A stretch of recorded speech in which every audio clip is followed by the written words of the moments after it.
Hey guys, today I'm going to take you somewhere unexpected. The stars stretch overhead like molten silver spilled across the velvet sky, pulsing softly above the shattered bones of a temple that shouldn't exist. The air hums with the kind of quiet that only forgotten places carry through ruins of Atlantis, or what's left of them. Fractured stones clawing up from the dirt like the ribs of some long-dead colossus.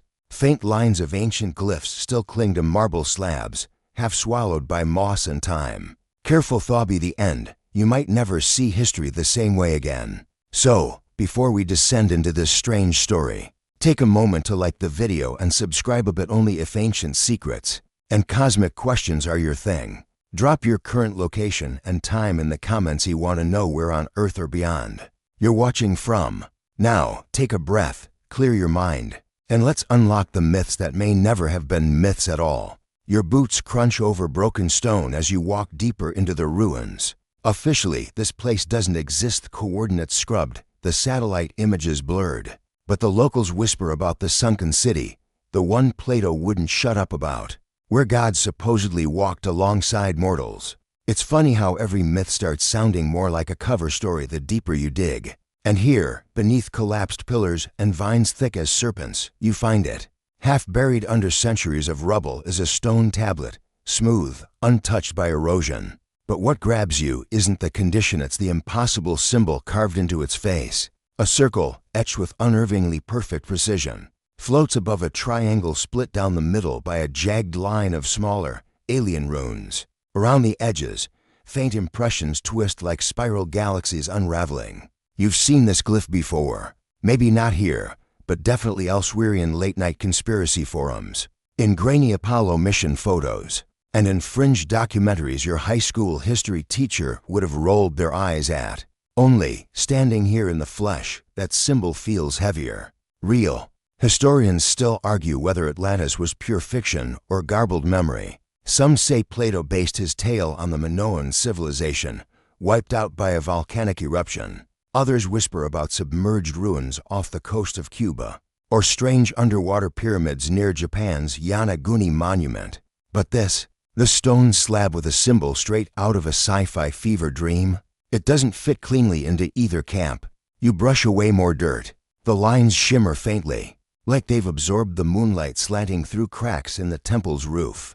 For a second, it feels like the ground hums beneath your feet, a low vibration, almost like the purr of distant engines. A half-buried fresco nearby shows beings style, with elongated limbs and heads too large for their frames descending from what looks suspiciously like the night sky. They gesture toward mortals, holding tools, diagrams, symbols that match the one beneath your hand.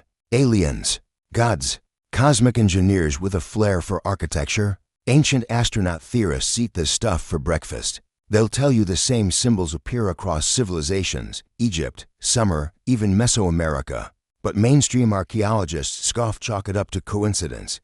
Human pattern recognition gone wild. Still, when the same impossible glyph shows up buried under an imaginary city, it gets harder to laugh off. You lean closer, tracing the outer circle. Its edges seem impossibly smooth, like it wasn't carved, but melted into place with tools far beyond Bronze Age chisels. Here's where it gets weirder. The same glyph circle, triangle, jagged line showed up on lunar mission records. NASA brushed it off as a camera artifact, but old Apollo transcripts, if you know where to look, suggest astronauts saw other things. Glowing shapes on crater walls, geometric formations where only rock should be, even odd, elongated footprints in the regolith. And here you are, thousands of years and nearly 239,000 miles away, staring at the same cosmic calling card. Coincidence? Or connection? You glance back at the frescoed beings, the symbols, the skyship etched into the stone like an artist trying to warn whoever stumbled through centuries later. Maybe the gods of Atlantis weren't gods at all. Maybe they were the first visitors. Or maybe they never really left. The ground hums again, just faint enough to make you question your own senses. But hey, history's full of holes. Sometimes, those holes line up into patterns you're not supposed to notice. And you've noticed, even after leaving the ruins, brushing dust from your hands, and telling yourself it's all just cracked stone, an overactive imagination symbol follows you. It pops up everywhere. woven through the margins of human history like cosmic graffiti nobody can explain. First, it shows itself in the most ridiculous place, possibly souvenir shop near Cape Canaveral. You're mindlessly flipping through patches and mugs when your eyes lock onto a cheap postcard. The image: an Apollo mission astronaut drifting against the black void, the moon's surface below. But there, near the base of a crater, half faded into the gray regolith, is the same shape: circle, triangle, jagged dividing line, almost hidden, almost laughing at you. At first, you figure it's a Photoshop job. Tourists love a good mystery. But then your curiosity gets the better of you. One late night, deep in the online rabbit hole of mission archives and declassified files, you find it again, this time in raw NASA footage from 1969. It's faint, barely visible in the shadows at the edge of the Sea of Tranquility. The same impossible glyph carved into the moon's surface, like someone or something wanted to leave a signature. NASA's official line: image distortion. Lunar soil plays tricks on cameras. Pareidolia. Your brain craving patterns. But here's where things spiral. Fringe theorists, amateur astronomers, and one very jaded ex-employee claim that symbol predates the moon landings entirely. Some point to ancient petroglyphs in Bolivia, Tiahuanaco, the gate of the sun, where similar geometric shapes adorn megaliths, impossible to carve with stone tools.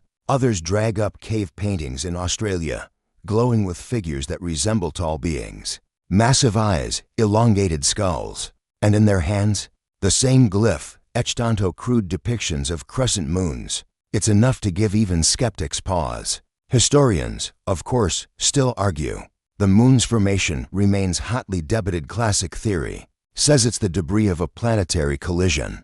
Others whisper that the moon is hollow, ringing like a bell during seismic activity, as if it's not entirely natural at all. And tucked quietly among these debates, the glyph resurfaces again on lunar orbiter scans, in forgotten Soviet mission reports, even in conspiracy-laden documents hinting that the moon is an engineered construct possibly built by beings far older than humanity, with a flair for cosmic architecture. Funny how that same flair showed up in Atlantis, right?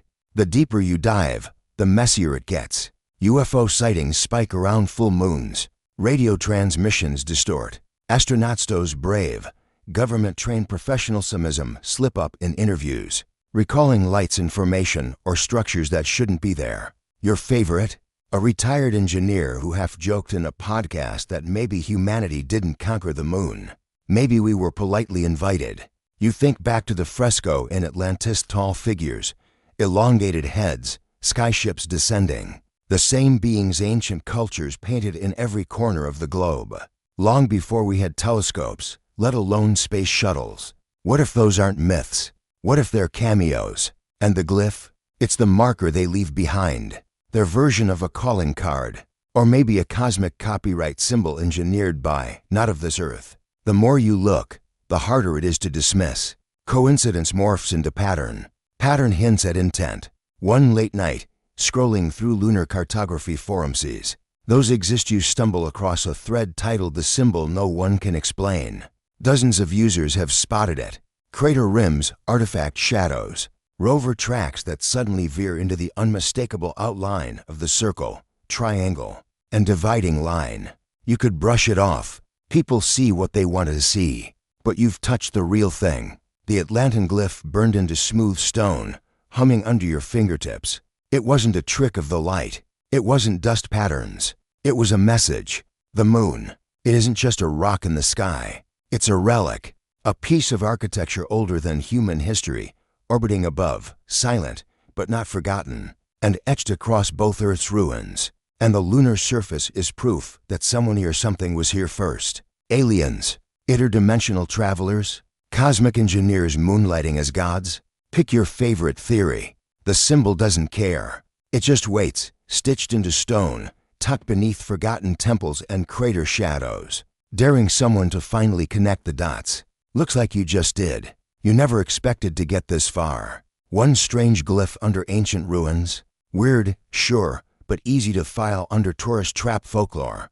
The same symbol lurking on the moon. Fringe territory, plenty of room for doubt. But then you start noticing it everywhere.